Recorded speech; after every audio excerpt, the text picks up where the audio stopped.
નિકોલમાં cells girl Harshita Shetty દ્વારા કરાયેલ દાગીના ચોરી કેસમાં હવે નવો વળાંક સામે આવ્યો. નમસ્કાર મિત્રો, હું વિપુલ પટેલ, શિક્ષાપત્રી સંદેશ ન્યૂઝ સત્યની સાથે. એક નજર આજના મુખ્ય સમાચાર પર.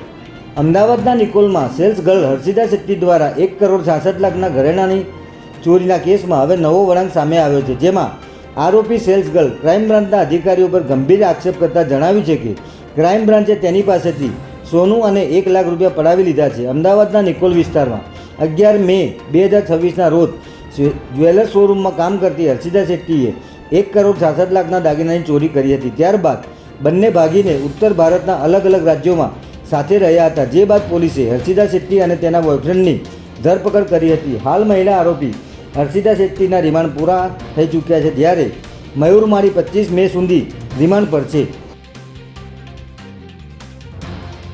આ ગુનામાં આરોપીઓ પાસેથી હજુ 800 ગ્રામ જેટલું સોનું રિકવર કરવાનું બાકી છે, ત્યારે મહિલા સેલ્સ ગર્લ દ્વારા અમદાવાદ ક્રાઇમ બ્રાન્ચ ઉપર ગંભીર આક્ષેપ કરવામાં આવ્યો છે. તેના જણાવ્યા મુજબ તેની ધરપકડ સમયે યોગ્ય નિયમોનું પાલન થયું ન હતું અને પોતે મહિલા હોવા છતાં મહિલા પોલીસને રાખીને તેનું ચેકિંગ કે ધરપકડ કરવામાં આવી ન હતી. સાથે જ આરોપી મહિલાએ અમદાવાદ ક્રાઇમ બ્રાન્ચ પર સોનું અને 1 લાખ રૂપિયાનો પડાવ્યાનો ગંભીર આક્ષેપ મૂક્યો છે. ત્યારે અમદાવાદ ગ્રામ્ય મેજિસ્ટ્રેટ કોર્ટે ક્રાઇમ બ્રાન્ચ અને નિકોલ પોલીસને નોટિસ ફટકારી છે. આ મામલે સોમવારે વધુ સુનાવણી હાથ ધરાશે. જય હિન્દ, જય ભારત.